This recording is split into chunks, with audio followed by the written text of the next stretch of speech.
Pada kesempatan hari ini tanggal 14 Februari saudara ya, dunia memperingati hari dengan Valentine Day.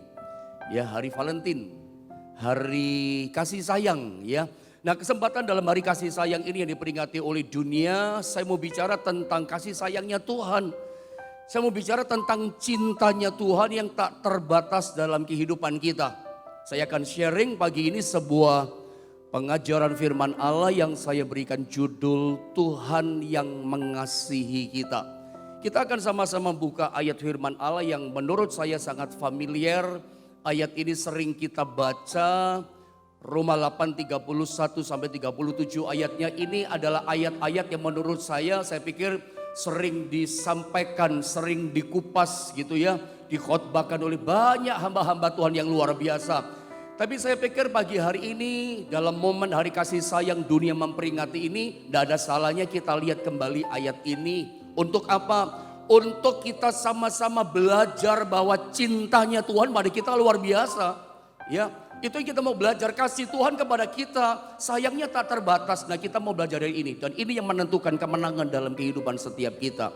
Sama-sama kita baca ayat ini secara bergantian. Ya, saya baca ayat 31, Anda 32, bergantian begitu. Nanti 37-nya sama-sama kita baca ya. Roma 8. Kita akan baca pada ayatnya yang ke-31 saudara ya.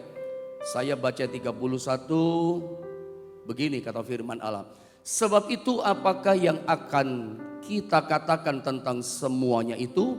Jika Allah di pihak kita, siapakah yang akan melawan kita? Teruskan 32. Ia yang tidak menyayangkan anaknya sendiri, tetapi yang menyerahkannya bagi kita semua. Bagaimanakah mungkin ia tidak mengaruniakan segala sesuatu kepada kita bersama-sama dengan Dia? Ayat 33, siapakah yang akan menggugat orang-orang pilihan Allah? Allah yang membenarkan mereka, siapakah yang akan menghukum mereka? 34 terus. Kristus Yesus yang telah mati, bahkan lebih lagi, yang telah bangkit, yang juga duduk di sebelah kanan Allah, yang malah menjadi pembela bagi kita. Ayat 35 saudara ya.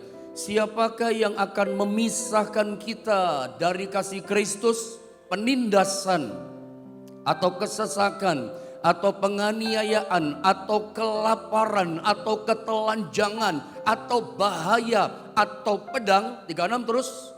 Seperti ada tertulis, oleh karena engkau kami ada dalam bahaya maut sepanjang hari, kami telah dianggap sebagai domba-domba sembelihan. Ayat 37, mari sama-sama kita membaca saudara, 1, 2, dan 3. Tetapi dalam semuanya itu kita lebih daripada orang-orang yang menang oleh Dia yang telah mengasihi kita. Puji Tuhan. Hal pertama yang saya mau sampaikan kepada saudara adalah bahwa ternyata yang menentukan kemenangan-kemenangan dalam kehidupan kita itu ternyata bukan seberapa besarnya masalah yang kita hadapi atau seberapa kecilnya masalah tantangan kita hadapi. Saya ulang, bahwa yang menentukan kemenangan, kesuksesan, keberhasilan dalam kehidupan kita itu bukan besarnya masalah yang kita hadapi atau kebalikannya kecilnya masalah yang kita hadapi membuat kita menang. Tetapi ternyata yang menentukan kemenangan kita, Alkitab katakan adalah besarnya kasih Tuhan diberikan kepada kita. Yang menentukan kemenangan dalam kehidupan kita adalah seberapa besar kasih Tuhan diberikan kepada kita buat kita. Itu yang menentukan kemenangan kita. Bahwa kemenangan kita ternyata tidak pernah ditentukan oleh besarnya atau kecilnya masalah yang kita hadapi. Kalau Anda jadi orang Kristen sampai hari ini Anda berpikiran seperti itu salah besar, itu blunder besar. Bahwa yang membuat kita menang karena masalah kita kecil, bukan. Yang menentukan kemenangan kita, Alkitab katakan begini, karena besarnya kasih Tuhan yang diberikan buat kita. Pertanyaannya, seberapa besar kasih Tuhan diberikan kepada kita? Nggak usah khawatir. Kasih Tuhan yang diberikan kepada kita itu sangat besar dan tak terbatas dalam hidup kita. Sebab itu Anda lihat screen yang pertama, satu hal saya katakan sama saudara, kalau ada mau screenshot silakan screenshot. Karena ini sesuatu modal besar yang penting yang menentukan kemenangan setiap kita itu di sini. Bahwa satu hal yang kita tidak boleh lupa, saudara ya, seumur hidup kita, maaf kata-kata saya, satu hal yang kita nggak boleh lupa sampai kita mati jadi orang Kristen. Apa yang kita nggak boleh lupa dalam hidup kekristenan kita? Yaitu ini, sebagai orang Kristen dalam ini, yaitu Yesus yang mengasihi kita. Itu kita nggak boleh lupa, itu modal kita. Yesus yang mengasihi kita itu kekuatan kita gitu. Kita nggak boleh lupa. Nah, sebelum saya menerangkan ini ayat-ayat kepada saudara tentang kasih Tuhan, saya mau cerita sedikit dulu tentang latar belakangnya. Kenapa Rasul Paulus menuliskan ayat-ayat ini kepada jemaat di Roma. Roma 8, 31 sampai 37 pasti ada latar belakangnya dong. Paulus menuliskan kata-kata yang seperti barusan kita baca tadi. Yang dikatakan kita lebih daripada pemenang. Tidak ada yang memisahkan kita dari kasih Kristus. Tidak ada situasi, kondisi, kesusahan, kesukaran, air mata, penderitaan yang sesulit, seberat apapun. Paulus tegas berkata, semua itu tidak bisa memisahkan kita dari kasihnya Kristus. Latar belakangnya apa? Pasti ada dong.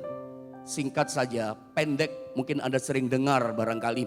Latar belakang Paulus menuliskan surat diperuntukkan jemaat di Roma adalah ini. Ya, jemaat di Roma menghadapi aniaya. Jemaat di Roma menghadapi tekanan yang begitu luar biasa. Karena kita sama-sama tahu di zaman Alkitab 2000 tahun yang lalu ketika Paulus menuliskan surat pada jemaat di Roma. Roma itu rajanya, kaisarnya, pemimpinnya namanya Kaisar Nero. Begitu dengar nama Kaisar Nero, Anda langsung ngeh, Anda langsung tahu jelas siapa Nero. Seorang yang dikatakan ini sejarah yang bilang, ya bukan dari saya sumbernya, saya cuma baca. Kaisar Nero suka disebut sebagai kaisar setengah gila. Seorang kaisar yang psikopat gitu, punya kelainan di kejiwaannya. Seorang kaisar yang sangat kejam, yang sangat keji, yang sangat sadis. Kaisar Nero seorang kaisar yang sangat terkenal, tapi sayang terkenalnya bukan kebajikannya. Kaisar Nero terkenal bukan kebaikannya, tapi kekejiannya. Nero terkenal dengan kekejamannya dia. Makanya selalu saya katakan orang tua papa mama di dunia ini kalau punya anak nggak mau kasih nama anaknya Nero. Saya belum pernah hampir dengar orang tua papa mama kasih nama anaknya lu namanya Nero. Anak laki-laki papa yang gagah dan ganteng. Nggak ada saudara ya. Kenapa? Orang tua tahu di dunia ini Nero itu bejat. Orang takut kasih nama Nero, nanti karakternya kayak Nero jahatnya. Nanti kejinya jahatnya kayak Nero. Orang tua kayaknya takut gak berani kasih anak namanya Nero. Justru yang kita tahu nama Nero, ya Anda lihat di sekitar kita, itu dikasihnya bukan sama orang, bukan sama bayi, sama manusia. Menurut Anda kepada siapa nama Nero dikasih? Anjing. Anjing-anjing yang galak-galak itu loh. Kayaknya orang pengen gini, supaya anjingnya kayak Nero, jadi penjaga yang hebat, anjing pelacak yang hebat, dikasih nama Nero. Banyak nama Nero, anjing Doberman. Banyak anjing nama Nero, Rottweiler, Herder, dan seterusnya. Saya kurang apal itu nama, saudara ya. Nero terkenal kejahatannya, istrinya dia bunuh. Putra mahkota Aristobulus dia bunuh. Terutama orang Kristen yang Paulus tuliskan, lu jangan tergoncang. Jangan kalah oleh pedang, aniaya, kelaparan, penindasan. Paulus katakan begini, karena situasinya orang Kristen sedang dianiaya, ditangkap satu-satu sama Nero, dijebloskan dalam penjara, disiksa, dianiaya. Bahkan sejarah menuliskan ketika Nero membangun kota Roma yang baru, Roma Raya itu tengah malam saudara ya, itu banyak orang-orang diikat di tiang-tiang, dibakar sama Nero hidup-hidup, dijadikan penerang lampu jalan raya waktu umum. Itu kerjaannya Nero saudara ya. Keji dan mengerikan sekali gitu loh. Nah yang kita mau belajar dari situasi ini, di tengah-tengah goncangan penindasan aniaya yang dihadapi oleh Kaisar Nero. Apa yang terjadi? Yang terjadi begini saudara dikasih Tuhan. Paulus menuliskan di ayatnya yang kelima. Coba Anda lihat ayat yang kelima. Sama-sama baca dengan saya ayat yang ke-35 maksud saya Roma 8:35 bersama dengan saya kita baca 1, 2, 3. Keras. Siapakah yang akan memisahkan kita dari kasih Kristus? Penindasan atau kesesakan atau penganiayaan atau kelaparan atau ketelanjangan atau bahaya atau pedang. Itu nasihat Paulus. Intinya Paulus berkata gini, tidak ada situasi kondisi apapun yang dapat memisahkan kita dari kasih Kristus. Itu kata Paulus. Bukan bahaya, bukan pedang, bukan penindasan, bukan kelaparan, bukan ketelanjangan, bukan aniaya penindasan. Semua itu kata Paulus yang disebutkan oleh Alkitab di ayat 35. Itu sikon yang paling buruk, tidak bisa memisahkan kita dari kasih Kristus. Nasihat yang luar biasa. Ketika memang mereka sedang dalam bahaya, pedang terancam nyawanya. Ketika mereka memang betul-betul dalam penindasan yang betul-betul tertindas. Tapi tetap Paulus katakan, dalam penindasan yang paling rumit, dalam masalahmu yang paling berat, kata Paulus, dalam ancaman bahaya pedang, Paulus katakan ada kasih Kristus. Kasih Kristus tidak bisa memisahkanmu daripada bahaya itu. Makanya ini menarik, dari pembacaan ayat-ayat tadi, Paulus kunci nasihatnya di ayat 37. Dengan sebuah nasihat perkataan firman yang berasal dari Allah yang sangat kuat. Dikunci di ayat 37 dengan kata-kata yang sangat powerful, hebat. Menurut saya ini kuat betul ini. Kata-kata daripada Paulus, nasihatnya kepada jemaat yang ada di Roma. Lihat sama-sama ayat 37, apa kata Paulus dengan kata-kata yang hebat di sini yang saya sebut seperti itu. Roma 8 ayat 37, sama-sama kita membacanya 2, 3. Tetapi dalam semuanya itu kita lebih daripada orang-orang yang menang oleh Dia yang telah mengasihi kita. Dalam penindasan aniaya, kelaparan, ketelanjangan, bahaya, ancaman pedang. Paulus katakan gini, tetapi perhatikan saudara ya.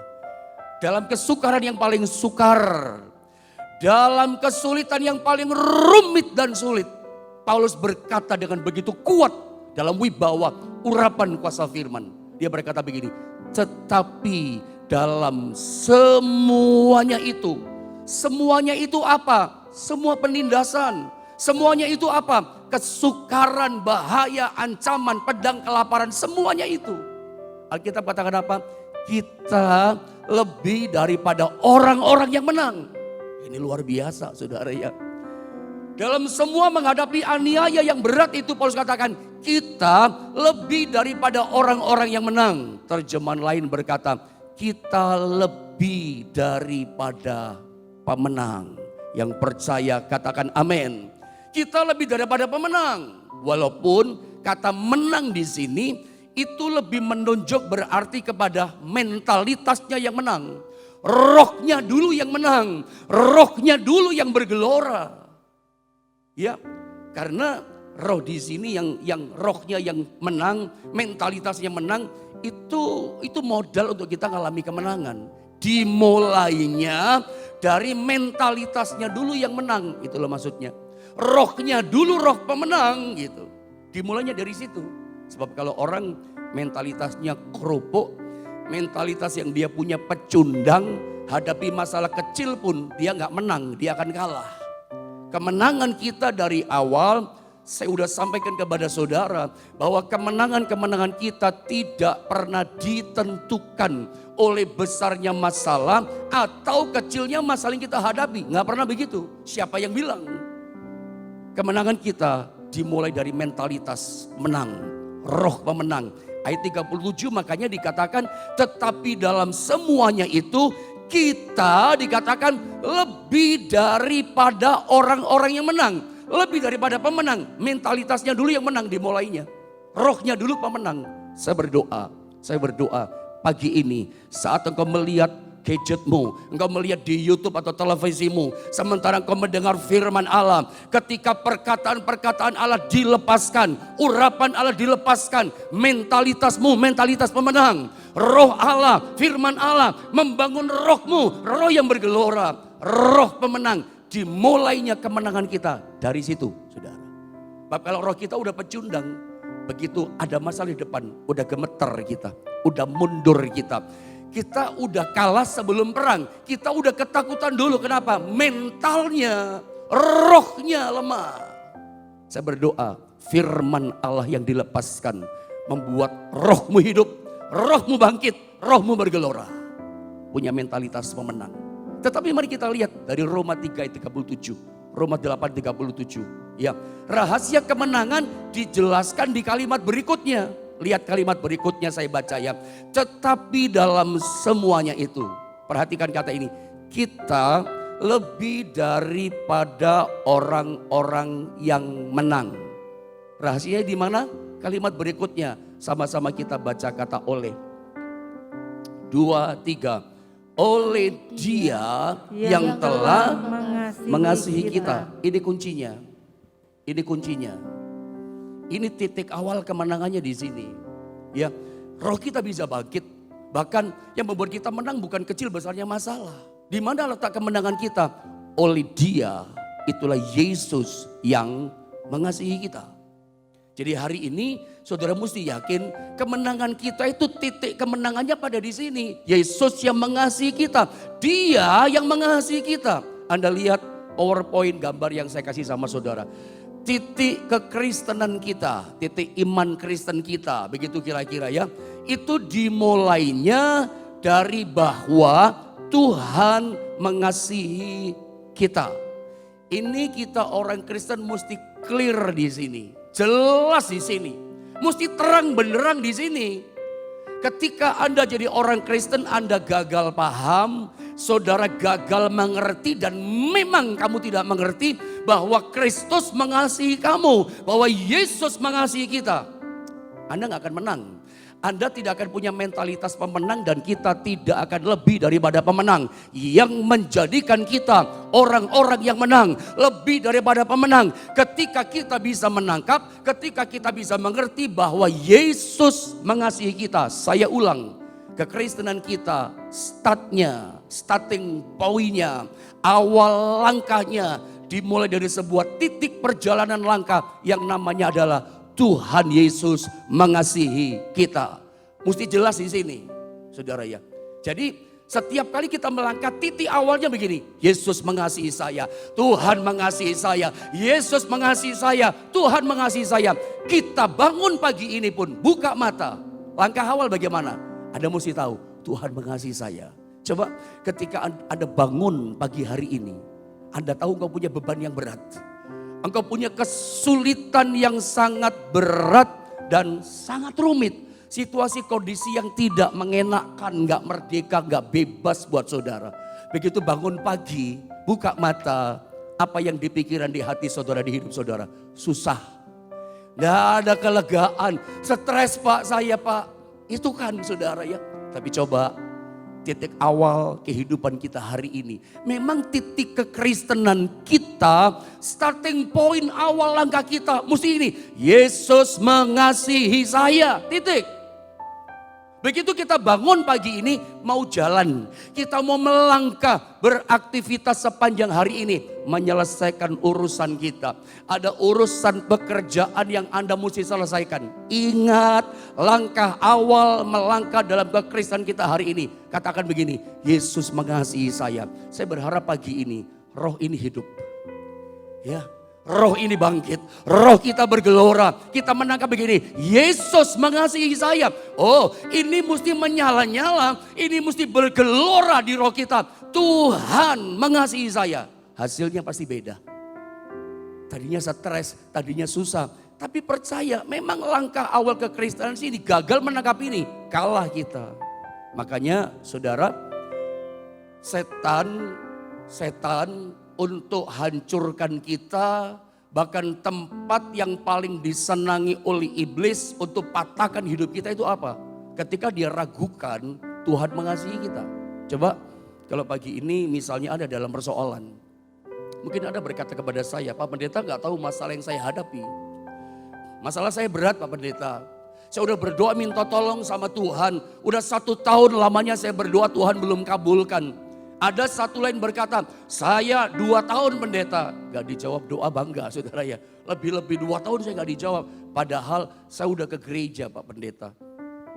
Saya udah menabur berkorban. Saya udah kasih persembahan, kembalikan milik Tuhan persepuluhan. Saya udah terlibat membantu pelayanan pekerjaan Tuhan di gereja. Kurang apa saya? Gereja bikin doa puasa, saya ikut doa puasa. Tapi udah hampir 1 tahun saya berdoa. Tuhan belum jawab, kabulkan doa saya. Lalu Anda noleh, Anda lihat ada orang Kristen yang baru di sono. Baru 1 bulan dia percaya sama Tuhan. Anda lihat, loh baru 1 bulan dipulihkan Tuhan. Baru 1 bulan bertobat percaya pada Yesus. Dia doa, kok dikabulkan doanya. Setan mulai datang ambil tempat itu. Setan mulai bisikan racun-racun keraguan di pikiran saudara. Setan mulai berkata begini, oh lihat itu baru 1 bulan percaya Yesus doanya dikabulkan. Kamu 1 tahun, kamu 2 tahun belum dikabulkan doamu. Kamu banyak dosanya, kamu bejat, kamu rusak, kamu gak dikasih Tuhan. Makanya kamu mesti ngerti Tuhan tidak mengasihi hidupmu. Begitu Anda percaya, dibikin ragu sama setan. Anda gak yakin, Anda gak bisa nangkap. Saudara gagal menangkap di rohmu. Rohmu gagal paham bahwa Tuhan mengasihimu. Selesai. Engkau tidak akan pernah mengalami kemenangan. Engkau tidak pernah mengalami jawaban doa. Saudara tidak mengalami namanya open heaven dalam hidupmu. Sorga tidak terbuka buat saudara. Saudara akan sulit saya katakan mengalami kemenangan. Kamu sulit mengalami segala berkat-berkat Tuhan dalam hidupmu. Kenapa? Kamu ragu dengan kasih Tuhan. Hari ini dengar baik firman Allah. Saudara mesti bangun di rohmu, mentalitas roh yang berkorban. Tuhan mengasihi aku. Oh, dengan roh yang menyala-nyala kita tahu Tuhan mencintai aku. Kasihnya tak terbatas. Begitu Anda ragu akan kasih Tuhan, tak percaya Tuhan mengasihimu, gak bisa menang kita. Karena yang menjadikan kita menang, Roma 8 ayat 37. Oleh Dia yang mengasihi kita. Jadi percaya, kunci kemenangan kita, Tuhan mengasihi saya, gak ada yang lain. Hari ini, apapun kesulitanmu, masalahmu, doamu boleh belum dikabulkan. Tapi bukan berarti Tuhan gak mengasihi saudara. Tuhan mengasihi kita. Nah, kita belajar begini, kalau kita bicara Tuhan mengasihi saya, Tuhan mengasihi kita. Pertanyaan gini, setuju gak kalau saya ngomong sama saudara begini, dengar baik-baik kata-kata saya, sependapat gak dengan saya? Bahwa sebetulnya kita itu gak bisa mengasihi Tuhan. Sependapat tidak saudara dengan kalimat yang saya ucapkan. Bahwa sesungguhnya semua kita termasuk saya gak bisa mengasihi Tuhan. Kalau Tuhan gak mengasihi kita. Pertanyaannya yang penting adalah dengan cara bagaimanakah kita ini bisa mengasihi Tuhan, dengan cara apa? Gak bisa loh sebetulnya. Memang sebetulnya kalau saya ngomong pelan-pelan ditata ya, kita bisa mengasihi Tuhan dengan melayani Tuhan, dengan menabur, dengan apa lagi? Dengan berbagi berkat dengan orang lain ya. Setia ibadah doa pagi, membangun mezbah keluarga. Itu bentuk cara-cara langkah kita mengasihi Tuhan. Tapi tahukah saudara, sesungguhnya kita nggak akan bisa melangkah mengasihi Tuhan kalau sumbernya Tuhan nggak mengasihi kita. Dari mana kita tahu? Alkitab yang katakan. Coba kita lihat 1 Yohanes 4 ayat yang ke-10. Ini ayat sangat terkenal saudara ya. Ayat sangat terkenal, tentu saudara tahu ini ayat 1 Yohanes 4 ayat 10. Mari sama-sama kita membaca ayat ini saudara. 1, 2, 3. Inilah kasih itu bukan kita yang telah mengasihi Allah, tetapi Allah yang telah mengasihi kita. Dan yang telah mengutus anaknya sebagai pendamaian bagi dosa-dosa kita. Alkitab katakan Allah yang lebih dulu mengasihi kita, bukan kita yang mengasihi Allah, tapi Allah yang telah mengasihi kita. Jadi istilah saya tentang pelajaran kasih yang sering saya ajarkan kepada saudara di doa pagi. Jadi kalau saudara ngikutin doa pagi mungkin sudah bertahun-tahun, minimal 1 tahun, Anda pasti ngerti pengajaran saya tentang kasih Tuhan. Bahwa kita itu kayak cermin, kayak kaca pemantul. hanya bisa memancarkan kasih. Tapi sesungguhnya kita nggak pernah bisa mengasihi Tuhan sebelum perhatikan Anda dan saya, kita menerima kasih datang sama kita, memancar bisa mengasihi Tuhan. Selama kasih belum datang dari Tuhan, sebelum kasih sorga kita terima dari Tuhan, Anda nggak bisa balas kasihnya Tuhan. Saya mau tanya, dengan cara bagaimana kamu mau balas kasih Tuhan? Nggak bisa sebelum kamunya terima dapatkan kasih Tuhan. Percaya nggak kasih Tuhan besar pada saudara setiap hari? Kalau Anda menyadari kasih Tuhan besar pada saudara, balas kasih Tuhan. Kesadaran titik akan Tuhan mengasihi kita, itu menjadikan kita lebih daripada orang-orang yang menang loh. Tuhan yang mengasihi kita, darahnya ditumpahkan, nyawanya diberikan. Ada satu ayat ya, ada satu ayat Yohanes pasal 15 itu ya. Coba tolong dibuka ayat keberapa itu ya, ini iPad saya ada gangguan saudara ya. Semoga saya bisa temukan ayatnya. Yohanes 15 itu ya, bahwa dia memberikan nyawanya buat sahabat-sahabatnya. Yohanes 15 coba dicek ayat 12, 13 coba. Saya minta bantuan multimedia tolong cek ya. Yohanes 15, 13 kali ya, atau 12. Tolong cepat ya. Yohanes 15, ya terima kasih ya. Ya betul. Yohanes 15, 13, mari sama-sama kita baca ayat ini. Bahwa dia mengasihi kita, sampai nyawa diberikan. Anda mau ngomong apa? Apa dah besar kasihnya? Sangat besar. Yohanes 15, 13, 2, 3. Tidak ada kasih yang lebih besar daripada kasih seorang yang memberikan nyawanya untuk sahabat-sahabatnya. Kalau saya boleh katakan, ya kita sesuaikan dengan situasi yang ada. Ini hari kasih sayang kan, Valentine Day. Hari kasih sayang. Ini kasih sayang Tuhan. Tuhan udah lakukan Valentine sejak di kayu salib 2000 tahun yang lalu. Dia berikan kasihnya. Dengan apa? Memberikan nyawanya. Tuhan gak kasih coklat sama kita, enggak saudara. Dia gak kasih bunga sama kita. Aku cinta sama kamu, aku sayang sama kamu. Nih kamu tak kasih coklat, no. Tuhan kasih apa sama kita? Nyawanya, darahnya diberikan. Yang terbaik yang dia punya, dia kasih sama kita. Sejak di kayu salib, dia sudah Valentine Day buat kita. Nyawa dikasih, bukan yang kita bisa miliki. Kita gak bisa miliki, dikasih sama Tuhan. Nyawa loh dia kasih, yang paling berharga. Dia berikan nyawa untuk sahabat-sahabatnya. Di ayat 14-nya kalau gak salah dia katakan, kamu adalah sahabatku. Kamu adalah sahabatku, betul. Kita belajar dari ayat ini. Ya, bahwa jangan ragukan Tuhan mengasihi kita. Nah, ada hal strategi setan seperti yang saya katakan barusan tadi. Untuk dia ambil alih kemenangan kita. Untuk dia serang, hancurkan kita. Supaya kita tidak menjadi lebih daripada pemenang. Karena setan tidak ingin melihat kita lebih daripada orang yang menang. Maunya setan kita kalah. Setan tidak pengen kita punya roh yang berkorban, roh pemenang. Setan ingin kita punya roh penakut. Roh kita roh pecundang, roh penuh keraguan, roh penuh kebimbangan. Bukan roh yang berkobar-kobar. Setan gak pernah mau itu. Makanya setan punya strategi. Setan punya cara. Dan cara yang dilakukan setan itu sama gitu loh. Sama dengan yang dilakukannya kepada Yesus. Saya mau ajak saudara pelan-pelan dulu. Dengan waktu yang ada ya. Lihat satu ayat Matius 3:16. Kita lihat dari sini dulu saudara ya. Lihat Matius 3:16 sampai 17 saya baca saja ya. Sesudah dibaptis Yesus segera keluar dari air. Dan pada waktu itu juga langit terbuka. Ikuti pembacaan ya.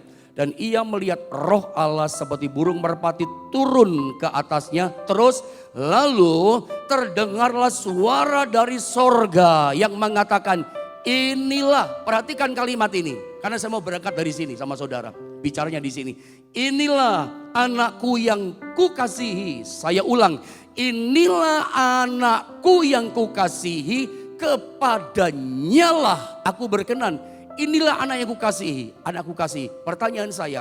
Yesus sudah melakukan apa saat itu? Ini Bapak yang ngomong sama Yesus. Deklarasi. Bapak memproklamasikan. Bapak mendeklar bahwa ini loh anakku yang kukasihi. Kepadanya aku berkenan. Bapak berkata tentang Yesus adalah anak yang dikasihi. Pertanyaannya adalah Yesus sudah melakukan apa?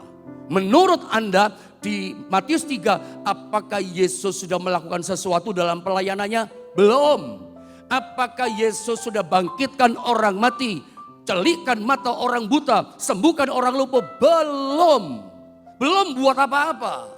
Apakah Yesus sudah mati di kayu salib? Apalagi itu belum, masih jauh. Belum buat apa-apa. Tetapi meskipun belum melakukan apa-apa dan sesuatu apa-apa, Bapa berkata, ini anak yang kukasihi. Bapa mengasihi dia bukan karena Yesus melakukan sesuatu. Bapa mengasihi anaknya, memang Bapa mengasihi dia. Seperti kita punya papa mama, itu pasti cinta kepada kita. Papa mama cinta kepada kita bukan karena kita kerja buat dia. Papa mama cinta sama kita bukan karena kita sekolah kasih nilai baik. Walaupun kadang-kadang nilai buruk, papa mama marah. Tapi tetap papa berkata papa marah karena papa cinta sama kamu. Iya, Bapa mengasihi kita. Nah lihat ya, anakku yang kukasihi. Lihat sekarang di ayat ini. Kayaknya ini ayat terakhir buat kita ya. Mari perhatikan dalam Matius 4 ayat 1 sampai 3. Ini pencobaan saudara ya di padang gurun. Maka Yesus dibawa oleh Roh Kudus ke padang gurun untuk dicobai iblis. Dan setelah berpuasa 40 hari dan 40 malam, akhirnya lihat laparlah Yesus. Sama-sama baca ayat yang ketiga, 2, 3. Lalu datanglah si pencoba itu dan berkata kepadanya, jika engkau anak Allah, perintahkanlah supaya batu-batu ini menjadi roti. Menurut Anda ada nggak kata yang hilang yang dikatakan sama iblis? Kok iblis ngomongnya nggak sama dengan Bapa di sorga? Coba lihat, perhatikan baik. Yang dikatakan iblis tentang anak Allah itu beda dengan yang dikatakan Bapa. Makanya jangan gampang dibikin ragu sama setan. Strateginya setan ambil posisi kemenangan, serang kita, kalahkan kita, hancurkan kita, bikin ragu kita. Lihat kata-kata iblis, jika engkau anak Allah. Loh, yang dikasihinya mana? Yang dikasihinya sengaja di-delete, yang dikasihi Allah dihapus. Hanya anak Allah, jika engkau anak Allah. Kita semua anak-anak Allah, tapi ada belakangnya anak-anak Allah yang dikasihi oleh Bapa kita. Anak-anak Allah di mana Tuhan mengasihi kita. Itu modal kemenangan kita. Makanya setelah Yesus keluar dari baptisan air, mendengar deklarasi Bapaknya, inilah anakku yang kukasihi, kepadanya lah ku berkenan. Wow, Yesus keluar dari baptisan air dengan gagah. Gak ada takutnya, gak ada gentarnya, gak ada khawatirnya. Apa modalnya Yesus melakukan sesuatu? Ada Bapa yang mengasihi aku. Gak takut hadapi setan, gak takut hadapi kesukaran, gak takut hadapi kayu salib, gak takut hadapi aniaya. Dia bisa lewati semua. Modalnya apa menurut Anda? Bapa mengasihi dia. Hari ini sama Yesus sebagai anak Allah. Kita pun anak-anak Allah oleh darah Yesus. Dengar baik, apapun kesukaranmu, kita punya modal besar. Kamu bukan kalah, kamu menang. Bagaimana caranya? Rohmu mesti menangkap. Rohmu mesti berkobar-kobar. Ada roh dalam diri kita bisa menangkap ini. Aku dikasih Tuhan. Mari mulai aktivitas hari ini dari titik langkah begini. Tuhan mengasihi aku. Seberapapun berat masalahnya, ada Tuhan yang mengasihi aku. Ingat seperti Roma 8 tadi katakan, kalau nyawa diberikan, masa yang lain gak diberikan. Darah ditumpahkan buat kita, masa berkat gak dikasih, masa iya kesembuhan gak dikasih, pemulihan, pintu kesempatan, semua yang Anda butuhkan jawabannya ada pada Yesus. Kuncinya di mana kemenangan kita? Ingat rahasia ini. Saya ini sangat membantu menolong saya dalam melayani Tuhan. Sejak saya memahami firman Allah ini menjadi breakthrough, terobosan. Saat-saat aku lemah, aku ingat ini ayat. Ada Tuhan yang mengasihi aku. Saat digencet oleh masalah, aku yakin ada Tuhan yang mengasihi aku. Seperti Tuhan mengasihi saya mau lepaskan kembali sama saudara. Ada Tuhan yang mengasihi hidupmu. Jangan putus asa, jangan menyerah. Kasih Tuhan akan menolong saudara dan membawa saudara dari satu kemenangan kepada kemenangan, dari satu kemenangan kepada kemenangan yang lebih besar. Mari kita sama-sama berdoa saudara ya.